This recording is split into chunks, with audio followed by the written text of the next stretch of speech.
इस देश का किसान, इस देश का जवान दोनों भूखा ना रहे। माँ के चरणों में स्वर्ग है तो खेतों की मिट्टी में भगवान है। दोस्तों, ये फिल्म की कहानी है हरियाणा के एक गांव के भरत नाम के एक मेहनती और ईमानदार किसान के। भरत अपने छोटे भाई पूरन से बेहद प्यार करता है और उसकी शिक्षा के लिए अपना सारे सपने छोड़कर सब कुछ त्याग देता है ताकि उसका भाई पढ़ लिख कर बड़ा आदमी बन सके। पूरन शहर में पढ़ने जाता है और वेस्टर्न कल्चर से प्रभावित होकर बदल जाता है। उसे अब गांव और खेती से नफरत होने लगता है।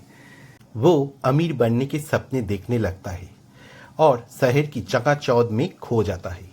जब वो गांव लौटता है तो वो स्वार्थी हो जाता है और परिवार की संपत्ति को बेचना चाहता है। भरत संपत्ति का विभाजन नहीं चाहता था, इसलिए जमीन पूरन के बेटे के नाम कर देता है। इसी बीच देश पर संकट आता है और युद्ध की स्थिति बनती है। भारत पाकिस्तान युद्ध छिड़ जाता है और भरत अपने कर्तव्य को सबसे ऊपर रखते हुए अपने देश के लिए सेना में शामिल हो जाता है। युद्ध में वो वीरता से लड़ता है, लेकिन दुश्मन द्वारा पकड़ लिया जाता है। वो भागने में सफल होता है, लेकिन बुरी तरह से घायल हो जाता है। गंभीर रूप से घायल होने के कारण वो अपने दोनों हाथ खो देता है, लेकिन उसका हौसला कमजोर नहीं होता। वही दूसरी ओर पूरन अपने लालची चाचा चरणदास और कुछ साथियों की मदद से अनाज की जमाखोरी और काला बाजारी करके मुनाफा कमाने की कोशिश करता है। पूरन की जिंदगी में अंधकार बढ़ता है। उसकी बेईमानी और लालच के कारण उसका जीवन अस्त व्यस्त हो जाता है। मलंग चाचा मार्गदर्शक के रूप में उसे चरणदास की चालों से बाहर निकलता है। पूरन का आंख खुलता है और देखता है कि उसका भाई, जो कभी एक किसान था, वो अब देश की सेवा में घायल पड़ा है। तो आत्मग्लानि और शर्म से भरा होकर पूरन पुलिस के सामने आत्मसमर्पण कर देता है। पूरन भरत से माफी मांगता है। उसके बाद गांव में फिर से दोनों भाई मिलकर पारिवारिक खेतों में खेती करते हैं और ये फिल्म समाप्त होती है। कुछ ऐसा ही है इस फिल्म की कहानी। नमस्कार दोस्तों, मैं हूं सुरजीत। आप सभी को एनक्लिक चैनल पे स्वागत है। दोस्तों, आज जिस फिल्म के बारे में बोलने जा रहा हूं वो 1967 में रिलीज हुई उपकार मूवी है। दोस्तों, ये फिल्म को 1965 के भारत पाक युद्ध की पटभूमि में बनाया गया था।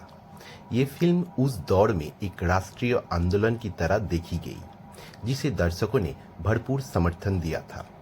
इस फिल्म ने एक नई देशभक्ति फिल्मों की धारा की शुरुआत की थी। अभिनेता मनोज कुमार इसमें अभिनय, निर्देशन और पटकथा तीनों में काम खुद किया है। बतौर निर्देशक उनकी ये पहली फिल्म थी।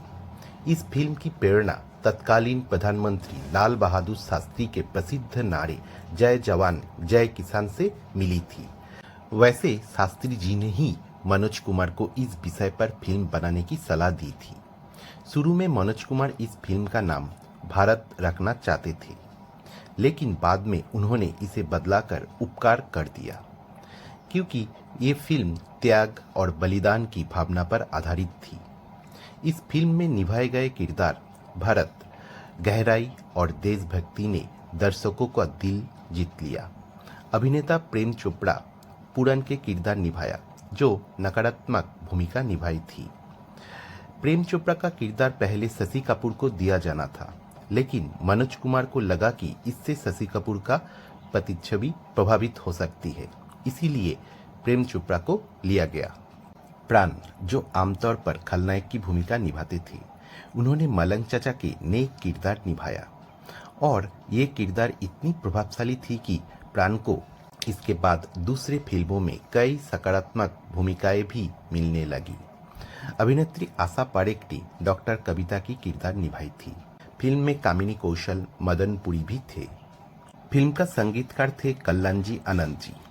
महेंद्र कपूर द्वारा गाया गया गीत मेरे देश की धरती आज भी भारत के सबसे प्रसिद्ध देशभक्ति गीतों में से एक माना जाता है। ये गीत आज भी स्कूलों, समारोह और देशभक्ति के कार्यक्रमों में गूंजता है।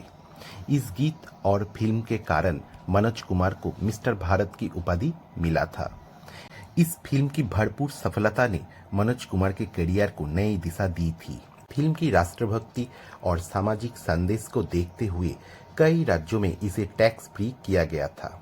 उस समय ये सुनने में आ रहा था कि उपकार देखने के बाद इंस्पायर्ड होकर कई युवाओं ने सेना में जाने का निर्णय लिया। फिल्म की शूटिंग स्टूडियो सेट पर नहीं बल्कि असली खेतों और गांव में की गई थी, ताकि फिल्म की सच्चाई और मिट्टी की खुशबू को दर्शक महसूस कर सके।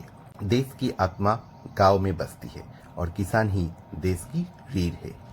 दोस्तों, वीडियो अगर आपको अच्छा लगा तो प्लीज़ वीडियो को लाइक करें, और अगर ऐसा इंटरेस्टिंग वीडियो और देखना चाहते हैं तो प्लीज़ एनक्लिक चैनल को सब्सक्राइब कीजिए। धन्यवाद।